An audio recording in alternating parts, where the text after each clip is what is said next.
राजमहल की छांव में जन्मा पत्र, जीवन के उस अध्याय को जहां केवल आदेश थे परंतु प्रेम का कोई नाम नहीं था। उसका मन एक पावन गीत सा था जिसे कभी किसी ने सुना ही नहीं था। उसी समय सम्राट आर्यमित्र, जो कि वीरता में अपराजेय थे और जिनकी तलवार ने अनेक सीमाओं को सुरक्षित किया था, वे दरबार में आकर वासंती की ओर एक दृष्टि डालते हैं और उनके मन में एक चुपचाप भावनाओं का संग्राम शुरू होता है। राजकुमारी वासंती कोई साधारण राजकन्या नहीं थी। वह बुद्धि में तेज, नैतिकता में प्रखर और सौंदर्य में अनुपम थी। उसके सौंदर्य की चर्चा पड़ोसी राज्यों तक फैली थी, लेकिन उससे कहीं अधिक प्रभावशाली था उसका मन, जिसमें देश के लिए त्याग और प्रेम दोनों समाहित थे। जब पहली बार सम्राट आर्यमित्र ने उसे देखा था तो महल के रंगमंच पर वह बच्चों को नीति कथाएं सुना रही थी। उसकी वाणी में ऐसी मिठास थी कि सभा में बैठे सभी मंत्री भी मंत्रमुग्ध हो गए थे। लेकिन सम्राट कुछ और ही देख रहे थे। वह देख रहे थे एक ऐसी स्त्री को जो किसी भी साम्राज्य की महारानी बनने योग्य थी, परंतु उन्होंने उसे पाने के लिए कोई युद्ध नहीं लड़ा, बल्कि उनके भीतर कुछ लिखा गया था। एक पत्र जो उन्होंने कभी किसी को नहीं दिखाया, एक शाही पत्र जो केवल उन्होंने वासंती के लिए अपने हृदय से लिखा था। उस पत्र में शब्द नहीं थे, बल्कि भावना थी जो उनके शौर्य से अधिक गहरी थी। एक दिन जब रात्रि के चौथे प्रहर में चंद्रमा अपनी चांदनी से महल के प्रांगण को शीतल कर रहा था, वासंती अपनी कक्षा में बैठी थी। सामने मेज पर रखी थी एक मोमबत्ती और कुछ अधूरी कविताएं। तभी किसी ने दरवाजे के नीचे से एक मोड़ा हुआ कागज डाल दिया। वासंती ने धीरे से उसे उठाया और पढ़ना शुरू किया। उसमें लिखा था, यदि मेरे शब्द कभी तुम्हें दुख पहुंचाए तो समझना कि वे केवल मेरे भय का प्रतीक हैं, क्योंकि तुम मेरी शक्ति भी हो और मेरी कमजोरी भी। वासंती, तुमसे बात करना एक युद्ध जैसा है जिसमें मैं हर बार हार जाना चाहता हूं। वासंती उस पत्र को पढ़कर स्तब्ध रह गई। उसने उस पत्र को बार बार पढ़ा और अंत में उसे अपने हार के भीतर छुपा लिया। वह समझ गई थी कि यह कोई साधारण राजसी संकेत नहीं था, बल्कि एक ऐसा प्रेम था जो शब्दों से परे था। उसने उस पत्र में प्रेम देखा था, लेकिन साथ ही एक डर भी, एक झिझक जो शायद सत्ता और कर्तव्य के बीच फंसी हुई थी। अगले दिन दरबार में सम्राट ने सबके सामने घोषणा की कि वे वासंती को राज्य की मुख्य शिक्षिका नियुक्त कर रहे हैं। यह कोई सामान्य नियुक्ति नहीं थी, यह सम्राट का तरीका था उसे अपने समीप लाने का। वासंती ने यह पद स्वीकार कर लिया, लेकिन उसकी आंखों में अब हर बार जब सम्राट उसे देखते थे वह दृष्टि ढूंढने लगती थी जो उस पत्र में थी। वह अब चाहती थी कि वह प्रेम जो गुप्त पत्र में था वह सार्वजनिक हो जाए। लेकिन सम्राट आर्यमित्र द्वंद्व में फंसे थे। उन्हें लग रहा था कि यदि वे अपने प्रेम को जाहिर करते हैं तो लोग इसे एक निर्णय की कमजोरी समझेंगे और राजधर्म के विरुद्ध मानेंगे। इसी बीच राज्य के सीमावर्ती प्रदेश में विद्रोह शुरू हो गया और सम्राट को मोर्चे पर जाना पड़ा। विदाई की बेला में वासंती ने उन्हें देखा और उनके रथ के पहियों में वह पत्र रख दिया जो उसने सम्राट को उत्तर में लिखा था। उसमें लिखा था, यदि युद्ध में तलवार से पहले प्रेम की धार काम आए तो समझना कि मैं हर रात तुम्हारे उस पत्र को पढ़ती रही हूं और अब मैं उत्तर दे रही हूं। हाँ, सम्राट ने वह पत्र युद्ध के बीच में पढ़ा और उनकी आंखें भर आईं। उन्होंने पहली बार महसूस किया कि यह युद्ध उनके जीवन का सबसे कठिन नहीं बल्कि सबसे सुंदर था, क्योंकि यह युद्ध नहीं, एक प्रेम का प्रमाण था। इस पत्र के साथ शुरू होती है उस प्रेम की कहानी जिसने दरबार की राजनीति को, युद्ध की दिशा को और एक पूरे साम्राज्य की नियति को बदल डाला। प्रेम बनाम षड्यंत्र का रणक्षेत्र। महल के गलियारों में जब प्रेम की फुसफुसाहटें गूंज रही थीं, तब एक और कहानी जन्म ले रही थी जो प्रेम को चुनौती देने वाली थी। राजा आर्यमित्र युद्ध से विजयी होकर लौटे तो उनके साथ लौटी केवल जीत नहीं थी, बल्कि उनके भीतर बसी वह चुप्पी भी थी जो पत्र के उत्तर ने तोड़ी थी। उन्होंने देखा कि वासंती महल के पुस्तकालय में बैठी एक पुरातन ग्रंथ का अध्ययन कर रही थी और उसके पास ही एक ऐसा वाद्य था जिससे वह संध्या के समय राग दरबारी बजाया करती थी। वह वीणा जैसे उनके भीतर की हलचल को शांति देती थी। राजा अब हर सभा में वासंती को आमंत्रित करते थे। हर नीति चर्चा में उसकी उपस्थिति मानो आवश्यक हो गई थी।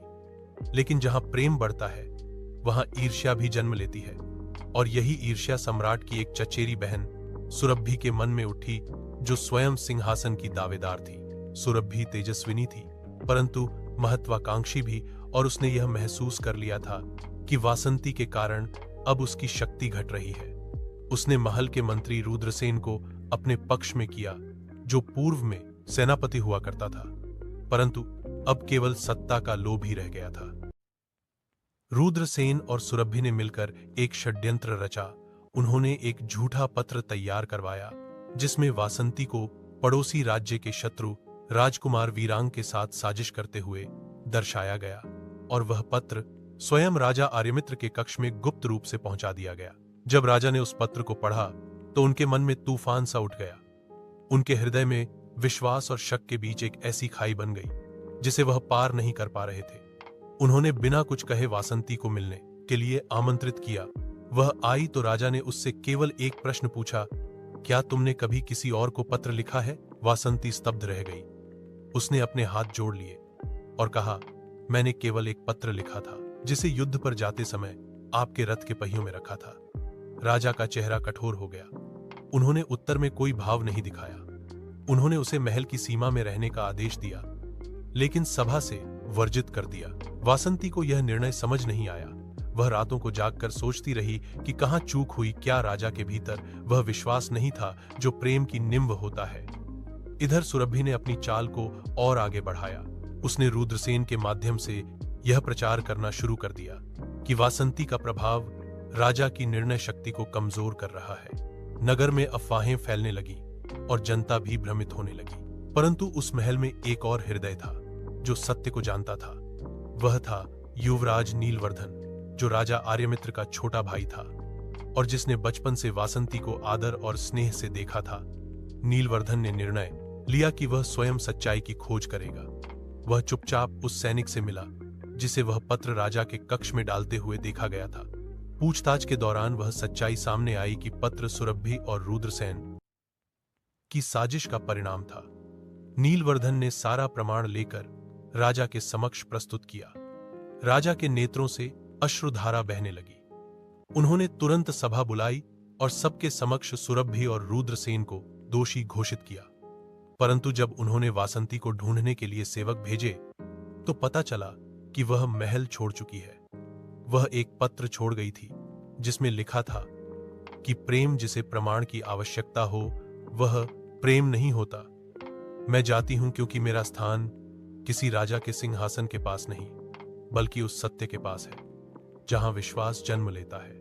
राजा आर्यमित्र ने वह पत्र हाथ में लिया और वर्षों बाद पहली बार वह व्यक्ति बन गए ना कि सम्राट। उन्होंने अपने सिंहासन का परित्याग किया और एक सामान्य वेश में वासंती की खोज में निकल पड़े। नगर नगर, ग्राम ग्राम वह उस स्त्री की तलाश में भटकते रहे जिसने उनके हृदय को प्रेम का अर्थ सिखाया था। इधर वासंती हिमाचल की वादियों में एक आश्रम में निवास करने लगी। लाइट बच्चों को पढ़ाती थी, उन्हें संगीत सिखाती थी और अपने भीतर उस प्रेम को जीवित रखे हुए थी जो अब किसी राजा के नाम का मोहताज नहीं था। वह प्रेम अब केवल एक भावना था, एक तपस्या थी। शाही पत्र का अंतिम अध्याय। वह सवेरा जब हिमालय की चोटियों पर सूरज ने अपनी पहली किरण बिखेरी, वही सवेरा था जब राजा आर्यमित्र एक साधारण वस्त्र में थके हारे उस आश्रम के द्वार पर पहुंचे जहां वासंती वर्षों से अपने प्रेम को तप में बदल रही थी। वह द्वारपाल उन्हें पहचान नहीं पाया, पर जब वासंती ने अपने आश्रम के द्वार पर खड़े उस आगंतुक की आंखों में देखा तो वह पल उस प्रेम का था जिसे शब्द नहीं चाहिए थे, न पहचान न अधिकार, बस मौन की वह भाषा थी जो दोनों के हृदयों से बह रही थी। वासंती ने सिर झुकाया और कहा, सम्राट, अब यह द्वार किसी दरबार का नहीं, एक तपोवन का है। आर्यमित्र ने उत्तर दिया, वासंती, अब मैं सम्राट नहीं, एक प्रायश्चित करता हृदय हूं जो उस प्रेम के सामने आत्मसमर्पण कर चुका है। वासंती की आंखों से दो बूंदें गिरीं जो वर्षों की तपस्या के बाद बाहर आई थीं, और वही दो अश्रु आर्यमित्र के हृदय को धो गए।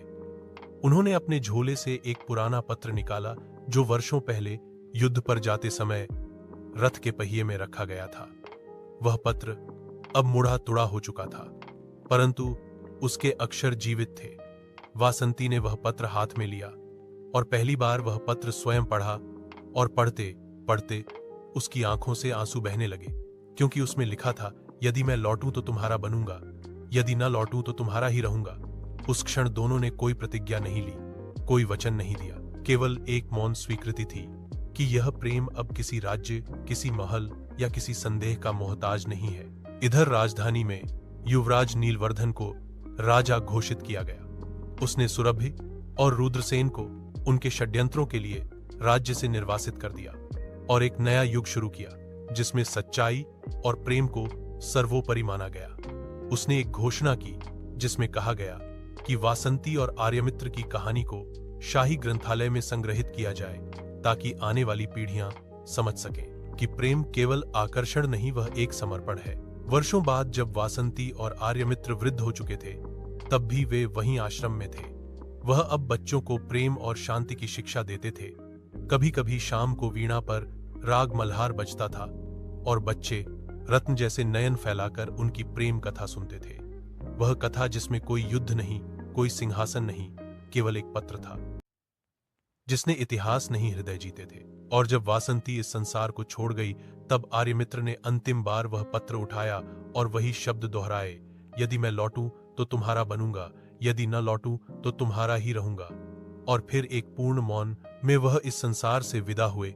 उनकी समाधि आज भी हिमालय की घाटियों में एक दूसरे के समीप है और वहां हर वर्ष बसंत तुम्हें पुष्प झरते हैं, मानो प्रकृति स्वयं उस प्रेम को प्रणाम करती हो जिसने कभी शब्द नहीं मांगे, केवल मौन में ही जीवन भर बोलता रहा।